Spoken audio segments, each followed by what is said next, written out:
Mayong udto sa atong mga kaigsunan, Luzon, Visayas, Mindanao.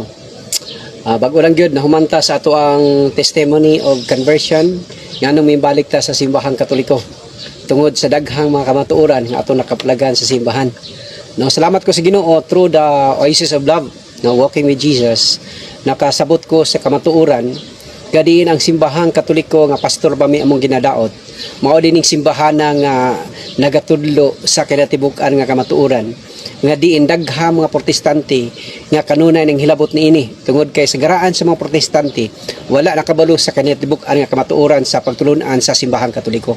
Mao na mga higala mga kaigsunan, no, nagpasalamat ko sa atong buhi nga Dios nga kung mangandoy gyud ka og para sa iyang kaymayaan na gyud sa himuon sa atong matag usa ka kinabuhi para sa akong kinabuhi nasa gihimo nga kanhi usa ka pastor nga mibalik sa simbahang Katoliko kay matud pa namo lagi nga kaning Katoliko gatudlo og dili mao na nga pinaagi sa naglalaing mga pagtuon nga sa pagtulunan sa simbahang Katoliko dili man di ay no usalan to ka accusation namo nga diin among ginadaot ang simbahang Katoliko sa una pero karon akong hebal ang mahigala mga kaisunan nga kining simbahana no na pila nakatuigan no nga nakahibalo sa mga pagtulunan sa simbahang Katoliko mao dinhi simbahan nga karting nindot gyud no so kadto mga pastor nga gusto nga magpakisayod no sa pagtulunan sa simbahang Katoliko dili mi mikig debate ninyo no tungod kay kana debate dili na makahatag o maayong relasyon sa usag-usa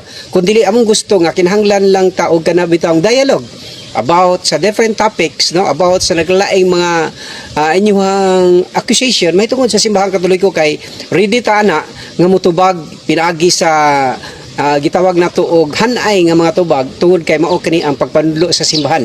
Ang CFD dili ni makigdebate no sa una debate ang hunahuna pero ang CFD ang Oasis of Love no ang Bible Apostolate dili ni sila magkagdebate no pero naay mga tao nga gusto gyung mo debate naabot tay team nga mo debate nga kanila ipalutaw nato ang kamatuoran pero klaro man kayo debatihon ba o dili kung maminaw lang gyud ka sa pagtulunan sa simbahan mao gyud ni magdala nimo sa hingpit nga pagkahibalo sa kinatibukan nga kamatuoran nga ihalag mga kaigsunan no pasalamat ta sa atong mga kaigsunan nga mga protestante paghapon hangtod karon no dili nato na kalikayan tungod kay nagkalalahi ta og mga pagtuo tungod kay natay pagtuo nga wala pagig nato na sabti mao na no problem brothers and sisters padayon lang diha sa imuhang gibarugan og asa ka pero nagtuo ko one of these days mobalik ka sa tinuod nga simbahan kay mauni imong gipangita nga pagtulunan nga diin magdala nimo sa kinabuhing walay katapusan.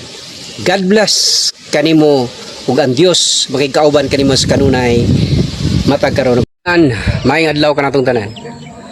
Naay mga atake sa laglaing mga tinuan nga matud pa nila nga daw kuno ang mga Katoliko nga sige daw kuno ga patay ni Ginoong Hesukristo taga Berni Santo.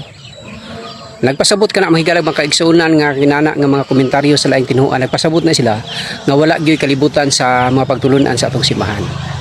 Nakabaluta nga sa ato ang pagtuon no sa ato ang pagtulunan sa simbahan nga ato nang celebrate ang gihimo ni Ginoong Hesus dito sa cross tungod kay kung wala niya gihimo ang pagluwas kanato pinagi siyang pagkamatay dito sa cross wa gid kitay luna dito sa iyahang ginharian. Mao na mahigalag mga kaigsuunan nga nindot kaayo nga sa matag karon unya no nig panahon nga aduna kitay mga kinahanglanon sa atong matag usa kinabuhi labi na sa espirituhanon ng kinabuhi nga mopaduol kita di sa atong buhi nga Dios nganuman siya lang ang Dios nga maghatag kanato og kanabang tubag sa daghan atong mga pagkatana sa atong matag usa ka kinabuhi kay atong igsuon nagpasabot nga wala gid siya ka nasayod kay kita daw kuno ang mga Katoliko mao daw kuno nagpatay tuig-tuig ni Ginoong Hesukristo kay matud pa sa ilang tinuan nga si Kristo daw kuno sila man daw kuno ang gapatay kay kaning mga tawhana grupo man sa Seventh-day Adventist. Nagpasabot lang kana mahigala mga kaisunan nga ang ilang grupo wa gyud nakabalo nganong gihimo nato ang selebrasyon nga diin atong gi-celebrate ang paghimo ni Ginoong Hesukristo pagula siyang dugo dito sa cross. Nagpasabot ka na, mahiglang mga kaigsunan nga makabaton gyud kita o kaluwasan sa atong matag usa ka kinabuhi sa usa ni mga adlaw. Ngunuman tungod kay siya ang Dios nga gikan makanaduhan karon daghang kay plano sa ato ang matag usa ka kinabuhi. God bless kinatong tanan and mayong adlaw.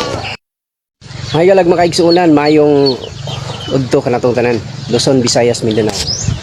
Ikatawa kuaning laing mga tinuhuan, lagingon sila nga si Ginoong Hesukristo daw kuno walay naong. Naunsa na mahinuon na walay naong nga klaro man kayo sa Ginoong Hesukristo na pagkatao. Nining kalibutan na pinagi ni Santa Maria. Kuya na po gaingon nga ang bata daw kuno dili tao. Naunsa naman tao ni mga tawhana? Wala na siguro na sila na hayagi sa kamatuuran. Nganuman tungod kay ang ilang pagbasa sa Biblia sumala ra sa ilahang kaugalingon nga pagpanabot. Dili pareha sa simbahang Katoliko na gitawag og teaching authority. Na kinahanglan nga ang ato ang mga pagtulunan nagagikan gyud sa ilahang mga panghunahuna. Nganuman tungod kay sila ang gilamdagan sa balang Espiritu Santo. Mao na ang ilang pagpanudlo dili gud masayop. Mao na nga mahigalag makaigsunan kinsaman mo nga wala pa kay nakasabot sa kamatuoran, balik mo sa simbahan kay kini magdala ninyo sa kinitbukan nga kaluwasan. God bless and good afternoon. Grasya ang Ginoong Dios na kanimo bulan ikaw sa babae nga tanan, bulan mo usab ang bungas tiyan mga sa Jesus. Laalag maginay na ang mga apostoles nga kauban pa man Las Maria. Wala gyud na nagrosaryo mga apostoles, pero hibuluan na to nga atong simbahan na say gitawag og higalag makaigsunan mayong buntag karon nga adlaw wa pa alas 8 no. O gipasidunggan nato atong buhi nga Dios sa kanunay. Dagay kayo mga pangutana mga higalag makaigsunan nga gaingon. Daghan daw kuno kayo ang mga tao karon nga mga Katoliko pero dili kay hinimbahon. Mao na ang ilang mga pangutana. Unya mao na ang ubang mga tao guys nga nagtuon matod pa nila gatuon sila og Bible. Unya kay gikan man sila sa laing sikta. Nakanahuna sila nga magtukod sila og kaugalingon nilang tinuhuan. Ug matod pa nila base daw kuno sa balaang kasulatan. Unya ilang giparehistro dito sa SEC. Pagrehistro nila sa SEC, nahin na din sila legal nga gitawag na to og sekta nga diin magwali na sa pulong sa Ginoo. Pero ang pangutana guys, kani bang mga sekta nga ilahang gitukod? Klaro mayug kaayo nga dili si Ginoong Hesukristo may katukod niini kay Ginoong Hesukristo 2000 anyos na naglabay, nagtukod man siya og simbahan kay matod pa diha sa Mateo 16:18. Nagtukod man siya. Nya ilahara bang ipaangkon guys nga kining simbahan daw kuno nga ilahang kanang simbahan nga ilang gitukod kang Hesukristo daw kuno na. Dako kanang insulto guys sa mga historians. Tungod kay mga historians stated nga naanay mga existing founders ang naglalaing mga denominations or religions sumala sa kasaysayan nga ipanulat sa atong mga historians. Unya bag-o lang gaingon nga ang simbahan daw kunong ilang gitukod si Kristo daw kuno'y gitukod. Mao na mahigala mga kaigsunan pag igmata ning mga klaseng mga tao nganuman tungod kay sa argumento palang gani na makak na unsaon pa ka nato pag-adto sa ginarian sa langit nani nga namakak naman ang ato ang mga igsuon nga matod pa nila si Kristo daw kuno'y founder si ilang simbahan pero sila mismo ang naadto sa Security and Exchange Commission ug nagparehistro unya gipaangko ni Kristo butangi dili na tinuod ang ilang ginaistorya. God bless og hinaut unta nga maminaw ta nining maong mga pagtulunan. Higalag mga kaigsunan mayong udto kanatong tanan adlaw karon nga Domingo. Una nga atong himuon ang atong matag usa kinabuhi nga moduol kita diha sa simbahan sa pagdaig paghimaya nga anak kaniya maambit kita sa lawas og dugo ni Ginoong Hesukristo kay mao kana ang atong kinabuhi sa pagpanaw na ining kinabuhi nga diin matag karon niya ato gyud masinati ang pagkamaayo sa Dios nga ni sa atong matag usa kinabuhi.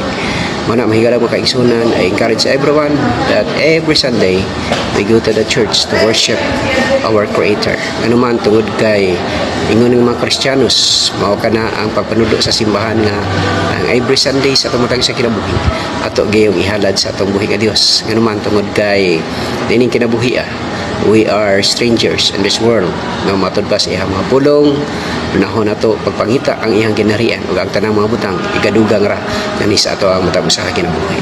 Mao na may galang makaigsuunan, mga Katoliko, mga dili Katoliko, hangyo nako ang inyong mga presensya nga makita gid mo diya sa simbahan kay ang simbahan ang Dios mao kana ang iyang gi hatag nani sa tumatag sa kinabuhi nga moanha kita sa pagdaig paghimaya nga kaniya. God bless and good afternoon kada tanan Luzon, Visayas, Mindanao. Mahigalag makaigsuunan, mayong hapon. Atong hisgutan ning taknaas kahaponon ang mahitungod sa gitawag nato og Eucharistia. Ang mga Protestante dili gyud motuo nga ang Eucharistia mahimong tinapay og dugo ni Ginoong Hesukristo. Nganuman tungod kay ang ilang pagpanudlo simbolo lamang. Pero klaro kaayo ang gingon ni Ginoong Hesus samtang ihang giatubang ay mga apostoles, miingon siya sa atubangan nila, kini mao ang akong lawas. Ang mukaon sa akong unod ug mainom sa akong dugo may kinabuhing dayon. So kinsa man na nagasulti? Ang Dios si Ginoong Hesukristo nga nagpakatao nining kalibutan na. So pag ingon sa Ginoo nga mao ni mahitabo gina nganuman tungod kay ang nakita nato tinuod na nga usa ka tinapay lamang. Apan ang pagtulunan sa simbahan wala naglantaw diha sa tinapay lamang kundi gilantaw ang invisible reality. Nga luyon ini ang tanan na ang tinuod nga lawas og dugo na Ginoong Hesukristo. Gadiin matod pa niya sa iyang mga pulong, ang mukaon sa akong dugo og mukaon sa akong unod ug minom sa akong dugo may kinabuhing dayon. Mao na manghigala mga kaigsunan kitang mga Katoliko motuog gyud ka kita nana tungod kay 100% nga tinuod nga mahimong lawas og mahimong dugo ni Ginoong Hesukristo. Mao na ang pagpanudlo sa atong simbahan. God bless kaninyong tanan. Maayong hapon sa atong mga pinanggang mga kaigsunan, Luzon, Visayas, Mindanao. Naata karon sa ato ang naglalain ng mga pasikay-sikay kinabuhi. Tiod-tiod natay anhaon sa parokya kay nayusa ka Protestant nga mubalik siya sa simbahang Katoliko. Onya pa-explainan siya mahitungod sa ato ang pagtulunan sa simbahan, mahitungod sa krido. Onya nindot kay mahigalag mga isunan tod kay kining krido. Mao kani kinatibuk ang pagtulunan sa atong simbahan. Muna nagpasalamat sa atong buhi nga Dios nga nahinay na ay mga tawo nga mobalik sa simbahang Katoliko, no? Usa ni siya ka partner guys, no, tigahulan. Unya nindot kayo kay gusto siyang maminaw sa pulong sa Ginoo. Unya ang problema ani karon guys kay mag in English ta, no? Patudlo tang AI ani unsaon pag English aron ang gugma sa Dios mapatigbabaw sa iyang kinabuhi. Ug nagpasalamat ta sa atong buhi nga Dios nga nahinay ang mga tao makasabot sa kamaturan sa atong simbahan. God bless and good afternoon.